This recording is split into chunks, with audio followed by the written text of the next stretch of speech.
Do we have a soul? And if so, is it measurable? On April 10, 1901, an unusual experiment was conducted in Dorchester, Massachusetts. Dr. Duncan McDougall was going to prove that the human soul had mass and was therefore measurable.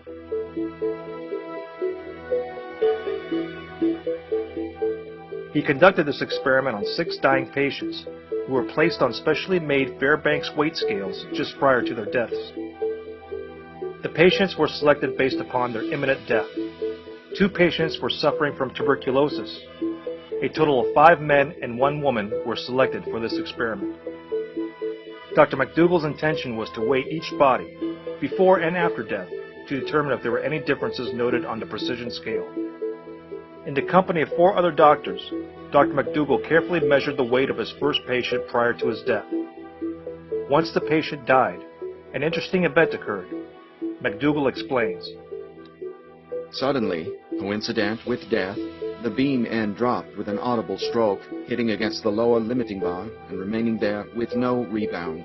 The loss was ascertained to be 3/4 of an ounce. What caused this weight loss? Everything was taken into account, from the air in the lungs to bodily fluids. It still could not be explained. The experiment continued on the next patient with the same results. Dr. McDougall felt he was on to something extraordinary. According to Dr. McDougall, the instant life ceased, the opposite scale pan fell with a suddenness that was astonishing, as if something had been suddenly lifted from the body. Immediately, all the usual deductions were made for physical loss of weight, and it was discovered that there was still a full ounce of weight unaccounted for.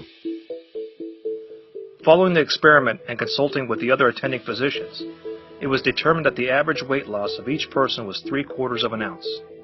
Dr. McDougall concluded that the human soul weighed 21 grams. All 5 doctors took their own measurements and compared their results. Not all the patients lost the same weight, but they did lose something that could not be accounted for. And then something interesting occurred on the 3rd patient. He maintained his same weight immediately upon death. It was only after a minute had passed that he finally lost an ounce of weight. Dr. McDougall explained this discrepancy as follows. I believe that in this case, that of a phlegmatic man, slow of thought and action, that the soul remains suspended in the body after death, during the minute that elapsed before its freedom. There is no other way of accounting for it, and it is what might be expected to happen in a man of the subject's temperament. Dr. McDougall conducted the same experiment on 15 dogs. The experiment showed no change in weight following their death.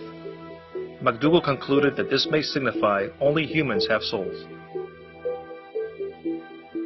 H. Lav Twining, a physics teacher at Los Angeles Polytechnic High School, attempted the same experiment on mice in 1917.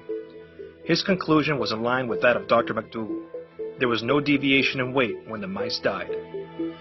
Dr. McDougall admitted that more research needed to be done, but following his experiments, he diverted his attention to obtaining the ability to photograph the soul as it left the human body. Unfortunately, he failed to establish any further scientific breakthroughs. Dr. Duncan McDougall passed away in 1920. No further credible experiments have been conducted to verify McDougall's claims. But doesn't it make you wonder? Do we have a soul which can be measured?